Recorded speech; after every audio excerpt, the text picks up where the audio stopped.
Fry చేస్తున్నానండి. అయితే మాడకుండా అయితే సిమ్లో పెట్టుకొని ఫ్రై చేసుకోవాలి. అలాగే ఒక స్పూన్ అయితే నువ్వులు వేసుకున్నానండి. అలాగే కొన్ని మెంతులు కూడా వేసుకొని ఫ్రై చేసి పెట్టేసుకున్నాను. అదైతే సపరేట్గా తీసుకొని 2 స్పూన్స్ అయితే కొబ్బరి పొడి వేసుకున్నానండి. అలాగే ఒక 4 జీడిపప్పులు వేసుకొని దోరగా అయితే ఫ్రై చేసుకోవాలి. ఇవి కూడా సిమ్లోనే పెట్టుకొని అయితే ఫ్రై చేసుకున్నాను. చల్లగా అయ్యాకైతే మిక్సీ జార్లో వేసుకొని ఇలా మెత్తగా అయితే పౌడర్ చేసేసుకోవాలి. ఈ పౌడర్ పక్కన పెట్టేసుకున్నాను. అలాగే పులుసుకైతే ఒక గిన్నె పెట్టుకున్నానండి. కొంచెం వెడల్పుగా ఉన్న గిన్నె పెట్టుకోవాలి, మందంగా ఉన్నది కూడా. కొంచెం అయితే ఆయిల్ వేసుకున్నానండి. ఒక 2 గరిటెలు అయితే వేసుకున్నాను.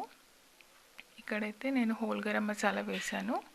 లవంగాయలు, చెక్క, ఇలాచి, అనాస పువ్వు, అలాగే కొంచెం సన్నగా కట్ చేసుకున్న ఉల్లిపాయలు వేసుకొని దోరగా అయితే ఫ్రై చేసుకోవాలన్నమాట. ఇవి మీడియంలో పెట్టుకొని అయితే ఫ్రై చేసుకోవాలి.